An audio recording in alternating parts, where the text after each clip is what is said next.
News 24 Madhya Pradesh Chhattisgarh, आपकी बात सच के साथ।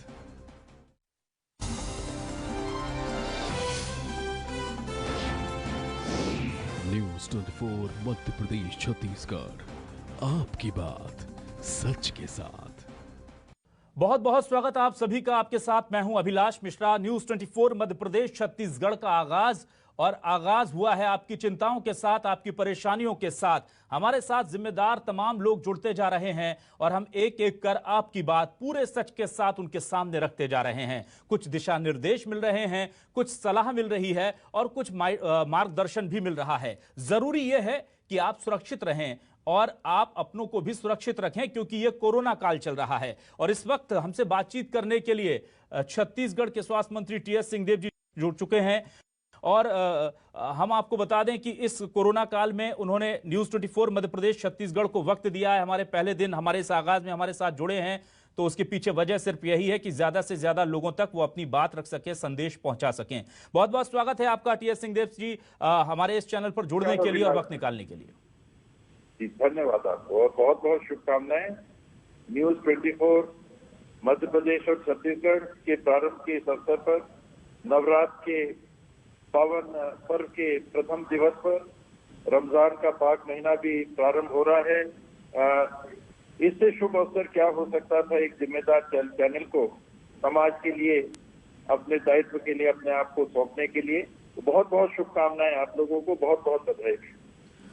बिल्कुल सर, देखिए यहाँ पर पहला सवाल मेरा कुछ और होता, लेकिन जो जनता की अभी परेशानी है उससे मैं दूर नहीं हो सकता, क्योंकि हमने प्रण किया है कि हम जनता की बात करेंगे, पूरे सच के साथ करेंगे। तो सबसे पहला और सीधा सवाल मेरा यही है कि कोरोना में छत्तीसगढ़ में हालात लगातार बिगड़ते जा रहे हैं। क्या आपको लगता है कि कहीं कोई कमी रह गई है, कोई चूक हो गई है जिसकी वजह से ये स्थिति बनी है? चूक में ये कहा जा सकता है कि हम ये अनुमान नहीं लगा सके कि इस दौर का वायरस इतने तेजी से फैलेगा। मार्च के पहले सप्ताह में हमारा पॉजिटिविटी रेशो 1 पे आ गया था। हर 100 में केवल 1 व्यक्ति, बल्कि 1 से कम व्यक्ति संक्रमित पाए जा रहे थे, और एकाएक ये बढ़ गया। एकाएक ये बढ़ के कल के जो आंकड़े हैं ये 100 में 26 से ज्यादा लोग संक्रमित पाए जा रहे हैं। तो निश्चित रूप से बहुत तेजी से ये बढ़ा, इसका हम लोग अनुमान नहीं लगा सके थे। इसको कहा जा सकता है कि अनुमान नहीं लगा पाना एक चूक हुई। इसका स्वरूप क्या है? म्यूटेशन नया आ गया है, नया वेरिएंट आ गया है। जिस वैज्ञानिक से और डॉक्टर से आप पूछिए तो वो कहते हैं कि नहीं, जो संक्रमण के लक्षण है वो पहले दौर जैसे नहीं है। पहले ये हालात नहीं दिखते थे, इतना प्रभाव नहीं दिखता था मरीजों पे, युवा पीढ़ी पे प्रभाव नहीं दिखता था, बच्चों पे प्रभाव नहीं दिखता था। तो इसका स्वरूप कुछ बदला हुआ है, ऐसा डॉक्टर्स हम लोगों को लगातार कह रहे हैं। हालांकि कोई वैज्ञानिक अभी तक परीक्षण के परिणाम हमारे पास नहीं है। बिल्कुल, लेकिन सिंहदेव जी ये भी कहा जा रहा है, बार बार ये आरोप लगाए जा रहे हैं। कुछ देर पहले हमने रमन सिंह जी से भी बात की तो उन्होंने कहा कि वैक्सीनेशन को लेकर के सियासत करती रही कांग्रेस यहाँ पर, और उसकी वजह से इतनी देरी हुई और जिसका खामियाजा छत्तीसगढ़ की जनता को उठाना पड़ रहा है।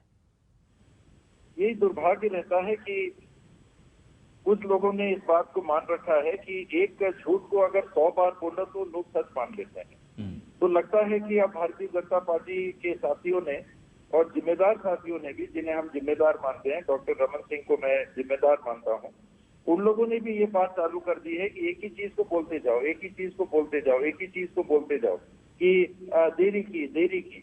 अगर देरी की होती तो छत्तीसगढ़ आज वैक्सीनेशन के मामले में देश के 2-3 छोटे राज्यों को छोड़ के टॉप में नहीं होता। 20% आबादी को हमको वैक्सीनेट करना था और करीब 15% आबादी को हम वैक्सीनेट अभी तक कर चुके हैं, देश के अन्य राज्यों से ज्यादा। तो कहीं बात में कोई आधार नहीं दिखता, कहने के लिए कोई कुछ भी कह सकता है, लेकिन अगर वो प्रमाण बताएं कि नहीं छत्तीसगढ़ इतना पीछे रह गया, आप वैक्सीनेशन करने में चूक कर गए, आपने वैक्सीनेट लोगों को करने में देरी कर दी, तो मैं बिल्कुल सहज स्वीकार करूंगा। लेकिन अगर भारत सरकार के ही आंकड़े ये कह रहे हैं कि छत्तीसगढ़ टॉप में है, तो फिर ऐसी बात नहीं कहनी चाहिए। आप विपक्ष के भी हैं तो कहना चाहिए कि नहीं, हमारा छत्तीसगढ़ अच्छा कर रहा है और हम सब मिलके काम कर रहे हैं। और देखिए, हमने सुनिश्चित किया कि वैक्सीनेशन की जो प्रक्रिया है और उसका जो कार्यक्रम है, छत्तीसगढ़ में हमने उसको बहुत अच्छी तरीके से लागू किया। सिंहदेव जी, लेकिन ये भी कहा जा रहा है कि केंद्रीय टीम आई और उसने कहा है कि वैक्सीनेशन बढ़ाने की जरूरत है, जांच केंद्र अभी कम है और बढ़ाने की जरूरत है। तो इसे लेकर के भी आरोप लगाए जा रहे हैं विपक्ष की तरफ से कि देखिए केंद्रीय टीम ने भी पाया है कि खामियां हैं व्यवस्थाओं में। मेरे ख्याल से अगर उन्होंने ऐसा कहा है तो एक तो गलत कहा है, और लगता है कोचिंग पहले से थी कि ऐसा कुछ कह के आना, क्योंकि तथ्य उसको प्रमाणित नहीं करते। हमारे को आप वैक्सीन कितनी दे सकते हैं आप बताइए ना। हमने कहा है कि 3.5 से 4 लाख हम वैक्सीनेशन एक दिन में कर सकते हैं, आप हमको उतनी वैक्सीन उपलब्ध करा दीजिए, हम कर देंगे। केंद्र सरकार अभी तक 2.5 लाख के एवरेज से ज्यादा हमको एक दिन के लिए उपलब्ध ही नहीं करा पा रही है, और उनकी सीमाएं हैं क्योंकि उतना बन ही नहीं रहा है, उतना प्रोडक्शन नहीं है। स्वयं प्रधानमंत्री जी ने जब मुख्यमंत्री जी लोगों के साथ में वीडियो कॉन्फ्रेंसिंग की थी 3 दिन पहले, तो उसमें उन्होंने भी उल्लेख किया कि कोविशील्ड के 1 महीने में 6 करोड़ और कोवैक्सीन के 1 महीने में 1 करोड़, कुल 7 करोड़ तो हमारे डोज बन रहे हैं एक महीने में। एक दिन में कितना हुआ, 30 से आप भाग दे दीजिए तो 23 लाख से 24 लाख, तो कुल 24 लाख एक दिन में जब वैक्सीन का निर्माण हो रहा है, उसका उत्पादन हो रहा है, तो छत्तीसगढ़ 3.5 से 4 लाख करेगा तो आप हमको सब थोड़ा न दे दोगे। तो केंद्र की जो टीम आई, मुझे लगता है कि ये गलत आकलन करके बयान, बाकी जो उन्होंने कहा कि एम्बुलेंस की कहीं और कर दीजिए, कहीं कुछ और व्यवस्था कर दीजिए, उससे मैं सहमत हूँ। लेकिन ये कहना कि वैक्सीनेशन की व्यवस्थाएं नहीं है, ये मुझे लगता है कि उनको कहा गया था कि ऐसा करना, वरना कोई भी आप ही आके देख लीजिए कि जितनी वैक्सीन उपलब्ध कराई जा रही है उसके अनुपात में वैक्सीनेशन के केंद्र हैं कि नहीं। हमारा तो 3,381 केंद्र तैयार है, उतनी वैक्सीन ही नहीं है कि हम लगाएं। 3.5 लाख वैक्सीन ही उपलब्ध नहीं है कि हम लगाएं, और 3,381 के अतिरिक्त निजी क्षेत्र में टीकाकरण की अलग इकाइयां। तो ये कहना मुझे लगता है कि उन लोग गलत कहते हैं। लेकिन सिंहदेव जी, एक हकीकत तो हम देख रहे हैं, जनता भी देख रही है, समझ रही है कि अस्पतालों में बेड नहीं मिल रहे हैं, वार्ड भरे पड़े हैं, और तो और मॉर्चुरी की भी तस्वीरें हमने देखी, चाहे वो दुर्ग से हो या कि वहां बहुत बहुत भयावह हालात हैं। तो क्या आपको लगता है कि ये महामारी ऐसी है कि व्यवस्थाएं कम तो पड़ रही हैं? निश्चित रूप से, इसमें कोई दो बात नहीं है। मैंने कहा कि केंद्र की जो टीम आई थी, उन्होंने अगर कहा कि ये इस बात में कमी है तो उसको नहीं स्वीकार करना, फिर आधारहीन बात करना मेरे तरफ से होगा जी। आईसीयू के बिस्तरों के हमारे पास कमी है, एचडीयू के बिस्तरों के हमारे पास कमी है। जब कोविड 2020 मार्च में प्रारंभ हुआ था तो हमारे पास ऑक्सीजनेटेड बिस्तर 0 के बराबर थे। आज 1800 हैं और 11,000 की तरफ हम जा रहे हैं। इसने हमको एकाएक मारा, ये हम इसका अनुमान नहीं लगा पाए थे कि इतने तेजी से बढ़ेगा, लेकिन फिर भी उसकी व्यवस्था हम कर रहे हैं। हाँ, सीमा किस चीज की है? आईसीयू के बिस्तरों की सीमा है। ऑक्सीजनेटेड बिस्तर ये 11,000 तक हमने टारगेट रखा है, इसको हम पूरा कर लेंगे। एक दौर आया जब सबसे पहले छत्तीसगढ़ की तरफ से कहा गया कि वैक्सीन जो है वो हमारी कोटि की खत्म होने वाली है, और फिर जब ये चीज़ आपकी तरफ से ओपन होती है तो उसके बाद आनन फानन में वैक्सीन पहुंचती हैं, और फिर आप पर ये आरोप लगते हैं कि वैक्सीनेशन कम हो रहा है। इस पूरे चीज को आप क्या सिर्फ सियासी नजरिए से देखते हैं, या आपको लगता है कि केंद्र और राज्य के बीच के समन्वय में भी कुछ ना कुछ दिक्कतें हैं जिसका खामियाजा मरीजों को भी भुगतना पड़ रहा है? मरीजों को तो नहीं भुगतना पड़ रहा है। देखिए, मरीजों की उम्मीदों को अगर आप बढ़ा देंगे ये कह के कि वैक्सीन की कमी नहीं है, तो मरीजों को मरीज कहिए, ये तो मरीज नहीं होते जिनको वैक्सीन लगती। ये तो बीमारी से बचाने के लिए सामान्य नागरिकों को देने की बात है। तो इन लोगों की उम्मीदों पे एक हाथ होता है कि केंद्र सरकार कह रही है कि वैक्सीन की कमी नहीं है और राज्य सरकार कह रही है कि हमारे पास इतना ही है। तो ये जो गलत प्रस्तुति या गलत बयानी है, ये नहीं होना चाहिए। हम एक टीम के हिस्से हैं, देश के नागरिकों की हम सेवा कर रहे हैं। स्वास्थ्य का जो अमला है ये राज्य सरकारों के कार्य के दायरे में, संवैधानिक दायरे में आता है। केंद्र सरकार इसमें सहयोग करती है, तो उस नाते हम लोगों को एक बात कहते हुए दिखना चाहिए, और ये अलग अलग बयान जब आते हैं तो लोगों में असमंजस। तो क्या हम ये माने कि छत्तीसगढ़ को पूरी तरह से सहयोग केंद्र का मिल रहा है या नहीं मिल रहा है? आपको लगता है कुछ कमी है स्वास्थ्य के मामले में? अभी तक तो कोई कमी की बात नहीं है। देखिए, दो बातें हैं जी। उनका जो बयान है कि हम वैक्सीन की हमारे पास कमी नहीं है, ये बयान जो तथ्य है उसके आधार पे स्वीकार्य योग नहीं रह जाते। हाँ, हमको 3.5 लाख 4 लाख वैक्सीन प्रतिदिन चाहिए, आप उपलब्ध करा दीजिए, कोई दिक्कत नहीं होगी। तो क्या सिंहदेव साहब ये जो आंकड़ा आप बता नहीं। रहे हैं, औपचारिक तौर पर इसकी मांग रखी गई है केंद्र के सामने? हाँ, हम लोगों ने बोला है। मैंने और स्वास्थ्य कोटा आपको मंत्री जी कितना से अभी उन्होंने प्रोवाइड किया जा रहा है? कितना डेफिसिट है उसमें, कितनी कमी है जो जिसे 11 राज्यों के मंत्रियों के साथ जी। माननीय डॉक्टर हर्षवर्धन जी ने बैठक ली थी और उस बैठक के पहले संयोग से मैंने उनसे टेलीफोन से बात की थी और मैंने उनको कहा था मैं उनका बहुत आदर करता हूं और करता रहूंगा। बयान आ रहे हैं वो अपनी जगह है। उनसे मैंने ये कहा था कि सर इशू ये आ रहा है कि वैक्सीन का हमको टारगेट आप दे दीजिए। आप बताइए कि जितने वैक्सीन आप उपलब्ध करा पाएंगे हम अपना कार्य में जो अमला है उसको हम लगा देंगे, वरना स्थिति ये होती है कि हम लोगों को ज्यादा बुला लें और फिर वैक्सीन ना पहुंचे तो लोगों में एक निराशा होती है। और इतनी बात हुई थी और 11 राज्य के जो स्वास्थ्य मंत्रियों के साथ उन्होंने बैठक की थी उसमें भी सौहार्दपूर्वक बात हुई, सारी चीजें अच्छे से बात हुई। कुछ चीजों के लिए सराहा भी गया, कुछ चीजों के लिए कहा गया कि आप इस चीज को देख लीजिए और कोई ऐसी स्थिति नहीं बनी। लेकिन फिर बयान आया, उस बयान से मुझे लगता है कि स्थिति में थोड़ा परिवर्तन दिखा। लेकिन ये स्थिति जितने जल्दी बंद हो उतना अच्छा नहीं चाहिए। तो केंद्र सरकार के पास खुद ही नहीं है वैक्सीन, यही तो बयान में फर्क आ रहा है। या तो हम लोगों को जो जानकारी है हमको बता दिया जाए कि आपको गलत जानकारी है कि केवल 24 लाख वैक्सीन एक महीने में देश में बन रही है। हमको बता दें कि नहीं ये आपको गलत जानकारी है। जो प्रधानमंत्री जी के वीसी में बात रखी गई कि 6 करोड़ कोविशील्ड और 1 करोड़ कोवैक्सीन इसका निर्माण एक महीने के अंदर होता है, ये हमारी क्षमता है कि नहीं। Mister T.S.. सिंहदेव आपके पास जो जानकारी है गलत है, हमारे पास असीमित वैक्सीन उपलब्ध है, कोई सीमा नहीं है, आप जितना मांगो हम आपको देंगे।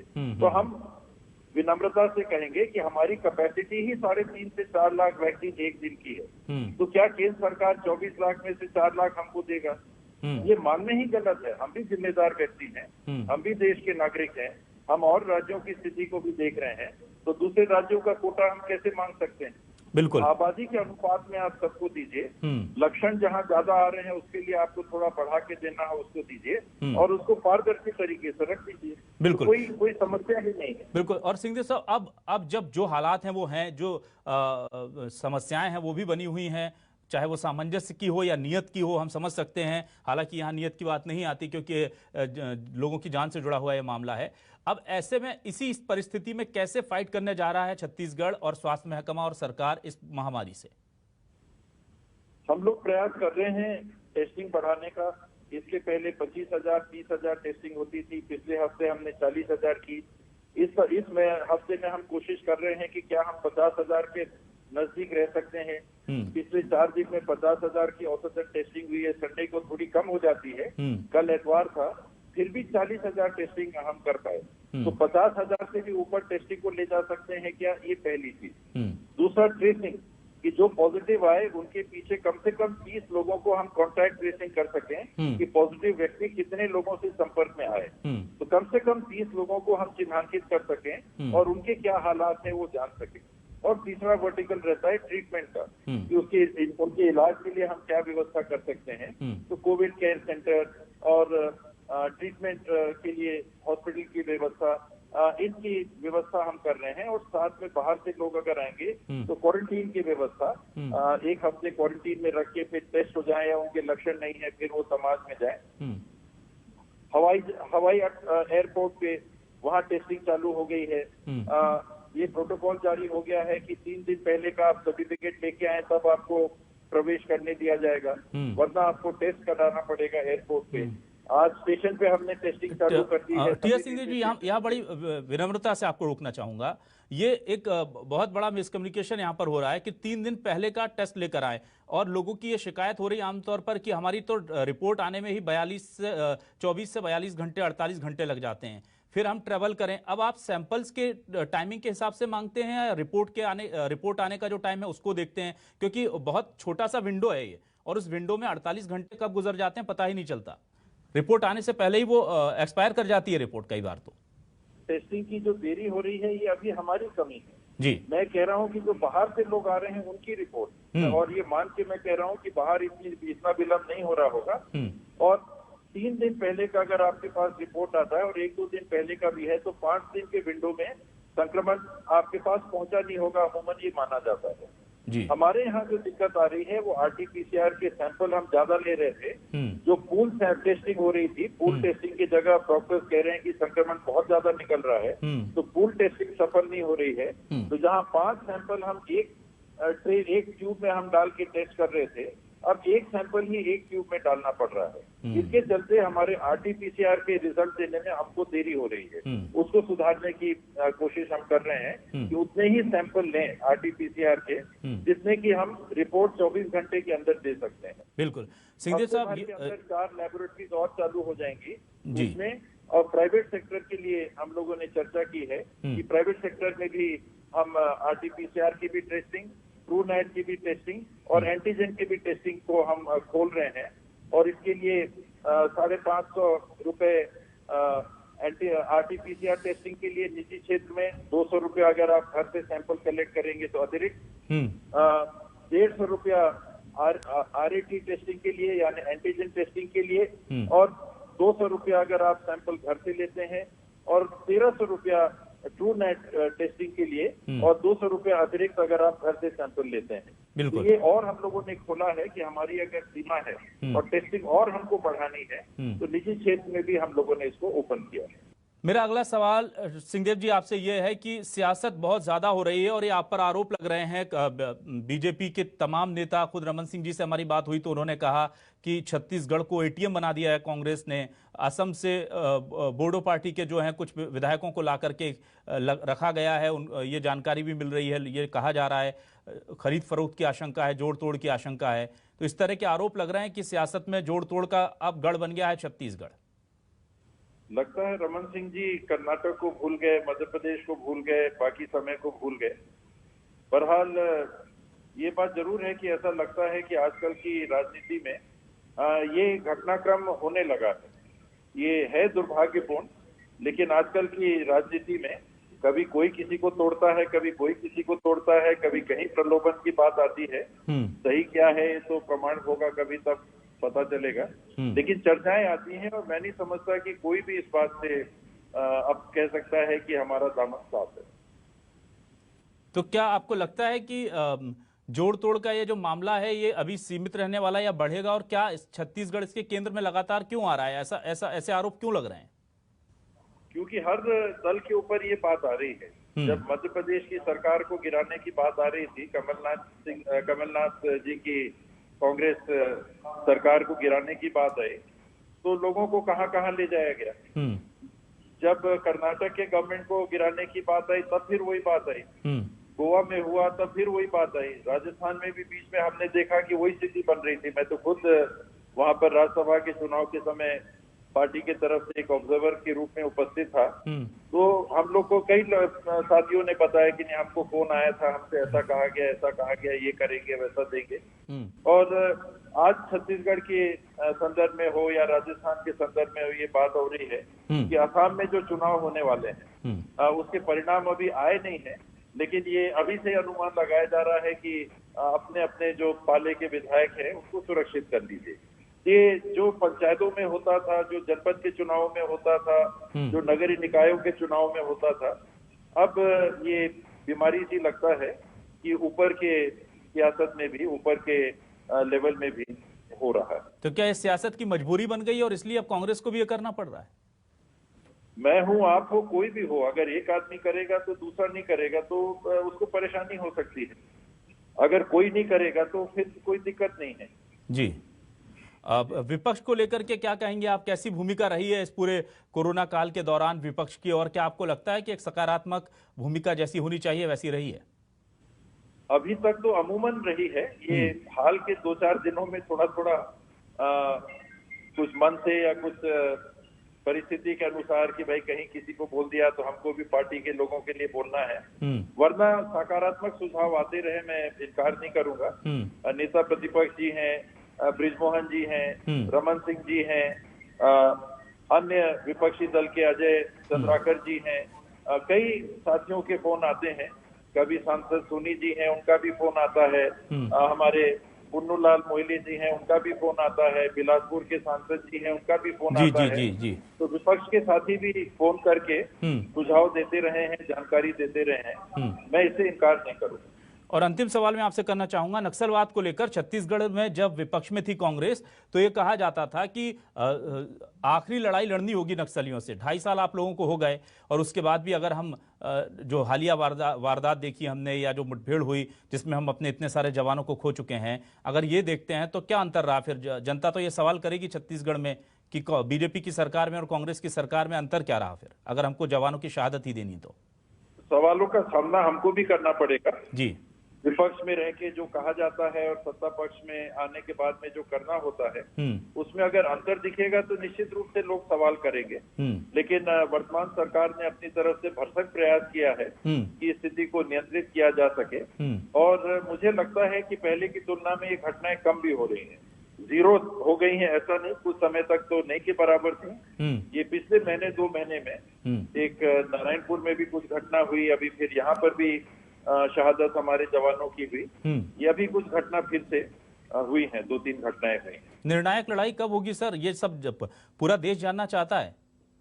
निर्णायक लड़ाई मैं समझता हूँ कि चल रही होगी, मेरे से सीधा विभाग तो जुड़ा हुआ नहीं है और इसको आसान नहीं मानना चाहिए। ये बहुत एक कठिन परिस्थिति है जिसके संदर्भ में पूर्व देश के प्रधानमंत्री डॉक्टर मनमोहन सिंह जी ने कहा था कि सबसे बड़ा खतरा हमको आंतरिक सुरक्षा का है। तो ये कोई हल्का परिस्थिति नहीं। केंद्र से पर्याप्त क्या आपको सहयोग मिल रहा है नक्सलवाद के खासतौर से मुद्दे को लेकर? क्योंकि हमने बड़े बड़े शब्द और बड़ी बड़ी कार्य योजनाएं, यूनिफाइड कमांड, 3 राज्यों का 4 राज्यों का एक पूरा घेरा होगा प्रॉपर, और ये सब सुनते सुनते हम लोग तो लगभग 2 दशक निकाल ही चुके हैं ऐसा सुनते हुए। इसमें देखें, जब छत्तीसगढ़ बना था, पृथक राज्य बना था, तो यहाँ मेरे ख्याल से 5 बटालियन नहीं रही होंगी। आज 60 से ज्यादा बटालियन है। तो कहीं ना कहीं समन्वय का एकदम अभाव होता तो ये स्थिति नहीं रहती। भले दूसरे दल की सरकार थी, उस समय बीजेपी की सरकार थी, तो केंद्र में यूपीए की सरकार थी जी। अभी कुछ दिन से एनडीए की सरकार है, यहाँ कांग्रेस की सरकार आई है जी। तो सरकारें जो भी हो उसमें ऐसा नहीं लगता है कि अलग अलग दल के हैं तो जितने बटालियन है उनको हटा लिया गया। दूसरी पार्टी आई तो उन्होंने ले आया, तीसरी पार्टी आई तो फिर उन्होंने हटा दिया जी। इस गंभीर परिस्थिति में ऐसा तो बिल्कुल नहीं दिखता है। और बातें भले हैं कि इनके वेतन के संबंध में कुछ हमारी मांगे लंबित हैं, उनकी पूर्ति हो जाए, ये सब बातें अलग अपने जगह पे हैं, वरना एकदम कोई सामंजस्य का ऐसा अभाव हो ऐसा कभी महसूस नहीं हुआ। बहुत बहुत शुक्रिया आपका टीएस सिंहदेव जी, हमसे बातचीत करने के लिए, न्यूज़ 24 मध्य प्रदेश छत्तीसगढ़ से जुड़ने के लिए, और उम्मीद करेंगे आप इसी तरह हमारे जरिए दर्शकों तक अपनी बात रखते रहें और दर्शकों तक सरकार की जो रीति नीति है वो भी पहुंचाते रहें। बहुत बहुत शुक्रिया आपका, धन्यवाद। तो टीएस सिंहदेव एक्सक्लूसिव थे। आपने देखा किस तरह से न्यूज़ 24 मध्य प्रदेश छत्तीसगढ़ पर कोरोना से लेकर के केंद्र और राज्य के बीच चल रही खींचतान पर उन्होंने बात की, नक्सलवाद पर बात की। फिर हाजिर होंगे इसी वादे के साथ कि हम करते रहेंगे आपकी बात सच के साथ।